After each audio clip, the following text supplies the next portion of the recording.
आप देख रहे हैं द न्यूज और मैं रानी गुप्ता आपके साथ। इस वक्त की जो खबर है वो राज्यसभा चुनावों से जुड़ी हुई आ रही है।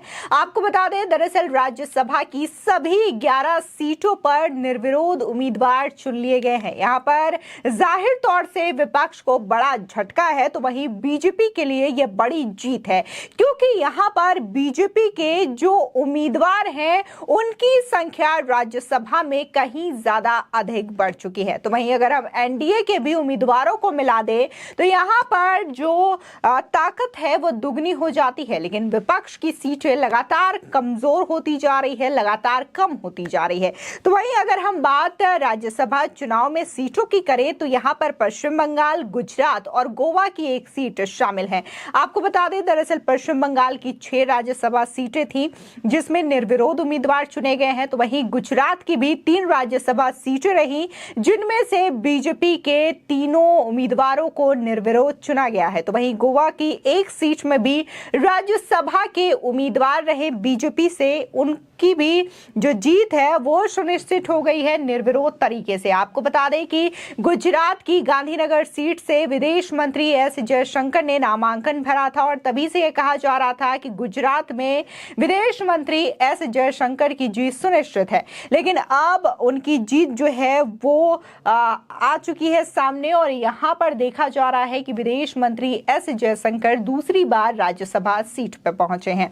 तो वहीं देखने को मिल रहा था कि राज्यसभा की जो चुनाव है वो दरअसल 24 जुलाई को होने वाले थे, लेकिन यहां पर तमाम जो उम्मीदवार हैं वो ऑलरेडी ही निर्विरोध तरीके से चुने जा चुके हैं, जिसके बाद ये रिजल्ट का ऐलान कर दिया गया। 24 जुलाई का इंतजार नहीं करना पड़ा।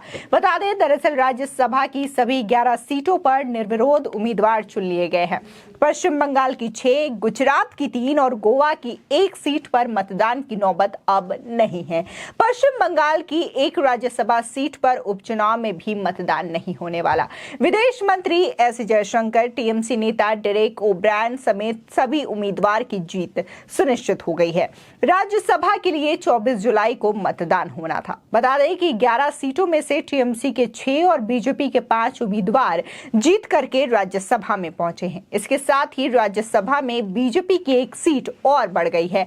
अब बीजेपी की राज्यसभा में 93 सीटें हैं। तो यहाँ पर एनडीए के 105 सदस्य हैं। बता दें कि पश्चिम बंगाल के कूच बिहार के अनंत महाराज ने बीजेपी उम्मीदवार के रूप में निर्विरोध जीत हासिल की है। तो वहीं टीएमसी के डेरेक ओब्रायन, सुखेंदु शेखर रॉय और डोला सेन ने फिर से टीएमसी से उच्च सदन में अपनी सीट हासिल की है।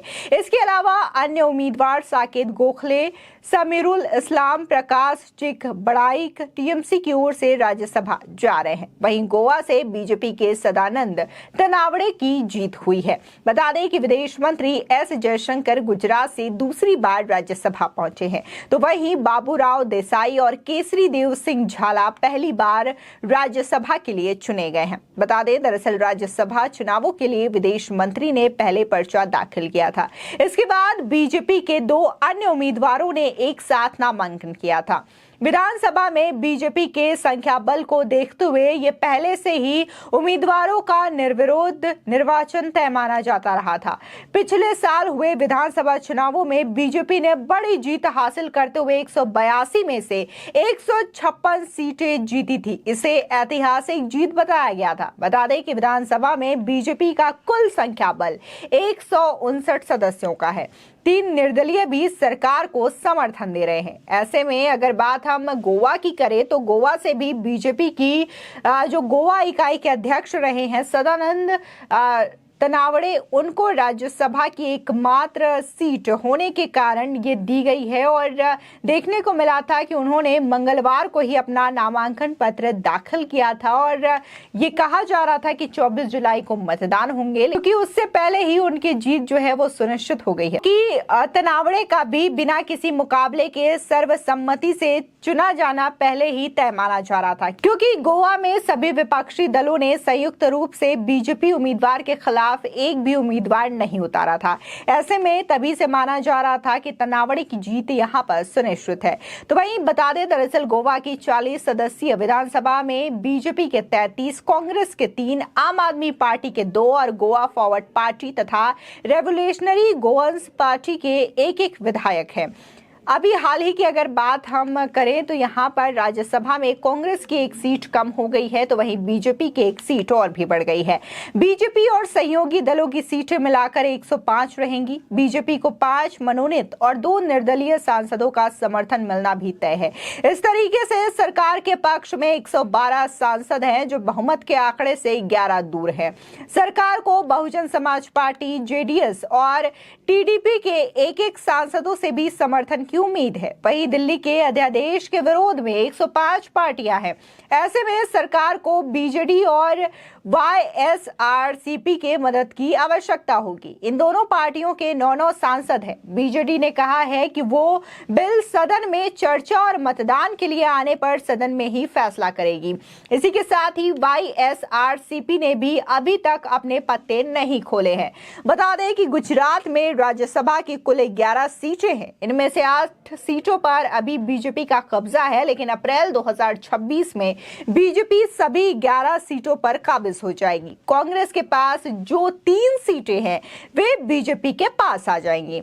गुजरात से अभी कांग्रेस नेता नारायण राठवा, प्रदेश अध्यक्ष शक्ति सिंह गोहिल और अमी याग्निक राज्यसभा सदस्य हैं। कांग्रेस के पास विधानसभा में सिर्फ 17 सीटें हैं, ऐसे हैं जिसमें पार्टी अप्रैल 2026 में राज्यसभा की सीटों में भी शून्य पर पहुंच जाएगी। लोकसभा की सभी 26 सीटों पर बीजेपी काबिज है। बता दें, इसी के साथ ही जिस तरीके से अभी 17 जुलाई को जो विपक्षी दलों की बैठक हो रही है, इस पर जाहिर तौर पर जो कांग्रेस है उसने दिल्ली के अध्यादेश मसले को लेकर के केजरीवाल का समर्थन करने की बात कही है। यानी कि ये जो पूरा विपक्ष है वो इस तैयारी में लगा हुआ है और साथ ही अरविंद केजरीवाल की जो सरकार के द्वारा दिल्ली के लिए अध्यादेश लागू किया गया है तो उसके खिलाफ में वो राज्यसभा और लोकसभा में वोटिंग कर सके। लेकिन यहाँ पर अगर हम आंकड़ा देखें तो लोकसभा में ऑलरेडी जो एनडीए का कुनबा है, बीजेपी का जो गठबंधन है वो काफी ज्यादा मजबूत है, उनके सदस्यों की संख्या भी कहीं ज्यादा है। तो यहाँ पर तो आसानी से जो अध्यादेश है वो बिल के तौर पर पास हो जाएगा। लेकिन जो सवाल है कि क्या राज्यसभा में अध्यादेश पास होगा कि नहीं, तो यहाँ पर भी अब जो सदस्यों की संख्या है राज्यसभा सांसदों की वो भी बढ़ गई है और टोटल अगर हम इन संख्याओं को मिला दें एनडीए के साथ तो यहाँ पर ये काफी ज्यादा मजबूत आंकड़ा हो जाता है। इसमें भी ये साफ तौर से देखा जा रहा है कि जो अध्यादेश है वो भी आसानी से राज्यसभा में पास हो जाएगा।